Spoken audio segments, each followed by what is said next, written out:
વરસાદને લઈ વધુ એક અપડેટ સામે આવી રહી છે। નવસારી શહેર પણ પાણી થયું છે।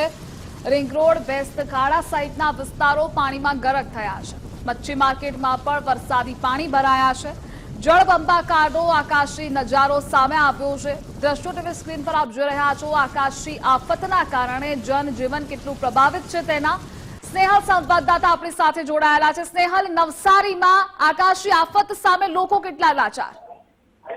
જી ચોક્કસથી જો વાત કરીએ તો નવસારી શહેરમાં ગઈકાલે રાત્રે જે વરસાદ વરસ્યો હતો તેમજ ઉપરવાસમાં જે વરસાદ વરસ્યો હતો જેના કારણે નવસારી શહેરના હાલ બેહાલ થયા છે અને નવસારી શહેરમાં જ્યાં જુઓ ત્યાં પાણી જ પાણી જોવા મળી રહ્યું છે। નવસારીના અનેક વિસ્તારો એવા છે કે જ્યાં પાણી જ પાણી જોવા મળી રહ્યું છે। લોકોનું જે છે તે વહીવટી તંત્ર દ્વારા સ્થળાંતર કરવામાં આવી રહ્યું છે।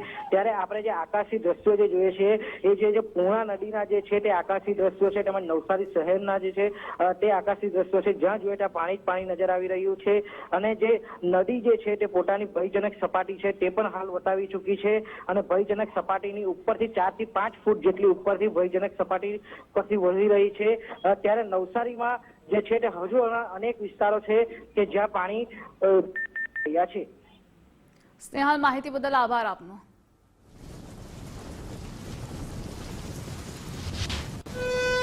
વરસાદને લઈ વધુ એક અપડેટ સામે આવી રહી છે। નવસારીમાં ભારે વરસાદ અને પૂરની પરિસ્થિતિ છે। Ahmedabad Mumbai national highway number 48 પર ભારે ટ્રાફિક જામની સ્થિતિ સર્જાઈ છે। અંદાજિત 10 કિલોમીટર લાંબો ટ્રાફિક જામ સર્જાયો છે જેના કારણે વાહન ચાલકો પણ હેરાન થઈ રહ્યા છે। રાકેશ આપણી સાથે જોડાયેલા છે। રાકેશ, નવસારીમાં સ્થિતિ વિકટ બની રહી છે। ટ્રાફિક જામ રસ્તાઓ પર સર્જાયા છે, શું સ્થિતિ?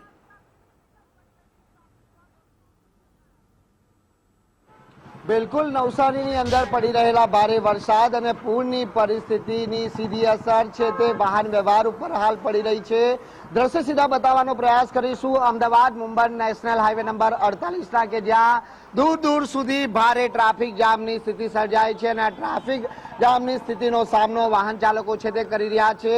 એક અંદાજ મુજબ 10 કિલોમીટર લાંબુ ટ્રાફિક છે તે અમદાવાદ મુંબઈ નેશનલ હાઈવે પર સર્જાયું છે અને કલાકો સુધી વાહન ચાલકોએ આ ટ્રાફિક જામની સ્થિતિ વચ્ચે અટવાવાનો વારો આવ્યો છે।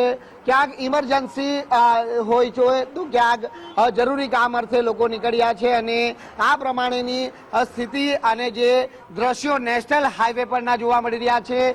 એક તરફ જે સર્વિસ રસ્તો છે અને બીજી તરફ જે ફ્લાયઓવર બ્રિજ છે જ્યાં ફ્લાયઓવર બ્રિજ ઉપર ભારે વાહનોની લાંબી કતાર આપ જોઈ શકો છો કે એક અંદાજ લગાવી શકાય છે કે કેટલા કલાકો સુધી વાહન ચાલકો આ ટ્રાફિક જામની સ્થિતિમાંથી હાલ પસાર થઈ રહ્યા છે। જે પ્રમાણે માહિતી પ્રાપ્ત થઈ રહી છે તે મુજબ નવસારીની અંદર સતત જે ભારે વરસાદ પડી રહ્યો છે, અનેક વિસ્તારો પાણીમાં તરબોળ થયા છે અને તેના કારણે જે વાહન વ્યવહાર ઉપર પણ તેની સીધી અસર પડી રહી છે। હાલ જે ટ્રાફિક જે થાળે કેટલા સમયમાં પડી શકે તે કહેવું મુશ્કેલ છે કારણ કે એક તરફ આગળ પૂર્ણા નદી પણ આવેલી છે અને પૂર્ણા નદીના પાણી પણ છે તે ફરી વળવાના કારણે ટ્રાફિક જામની સ્થિતિ આ પ્રમાણેની સર્જાય છે। બીજી તરફના દ્રશ્ય આપણે બતાવવાનો પ્રયાસ કરીશું કે ચારે તરફ જે નદીના પાણી છે તે ફરી વળ્યા છે, ખેતરો પાણીમાં ગરકાવ થઈ ગયા છે અને આ પ્રકારની તારાજી છે તે પૂરના કારણે સર્જાય છે।